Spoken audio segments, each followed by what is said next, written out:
parcours scolaire a été un peu atypique dans le sens où je me suis promenée un peu. J'ai terminé mon diplôme d'études secondaires, puis je suis rentrée au cégep en sciences humaines. J'ai fait quelques sessions, j'ai lâché, je suis partie faire 1 ou 2 sessions en technique juridique. Ensuite, j'ai lâché ça, j'ai été faire 2 sessions en cinéma. J'ai lâché ça, j'étais allée faire un DEP en vente de voyage, que lui, j'ai fait au complet. Par contre, le 11 septembre 2001 est arrivé, donc l'industrie du voyage en a pris un coup. J'ai donc décidé de retourner en sciences humaines au cégep pour pouvoir aller à l'université. C'était un rêve que j'avais d'avoir un bac, donc j'ai terminé mon cégep, je suis allée à l'université en communication et relations humaines, puis j'ai obtenu mon diplôme.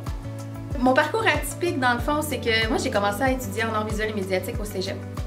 Ensuite, je suis allée en technique de photographie à la Cité collégiale à Ottawa. Puis, j'ai passé quelques années sur le marché du travail en photo. Puis, il y a eu plusieurs fermetures, donc je me suis dirigée un peu plus vers l'entraînement. J'ai fait mon parcours comme entraîneur privé. J'allais suivre des cours pour être instructrice de cours en groupe aussi. Donc, en Zumba, en Pound, j'ai commencé ma formation de yoga. J'ai aussi fait du Strong by Zumba, Kangoo Jump. Puis ensuite, j'ai travaillé dans des magasins de chaussures. Puis, après quelques années, je suis allée rencontrer un conseiller d'orientation. Puis je trouvais que sa job, elle avait l'air cool, fait que j'ai décidé d'aller en développement de carrière.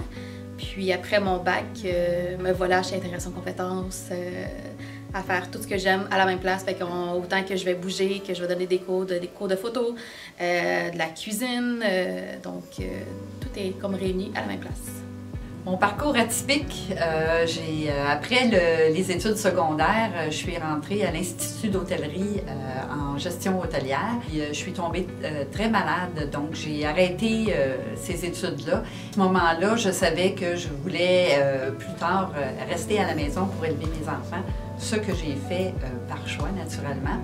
Quand les enfants sont retournés à l'école, je suis allée faire un baccalauréat en développement de carrière. Et puis, par la suite, j'ai travaillé. Et puis, voici 3 ans maintenant, 3 ans et demi, j'ai commencé un MBA en conseil en management. Alors, dans la cinquantaine, je suis de retour à l'école et je termine bientôt. Alors, voilà, mon parcours atypique.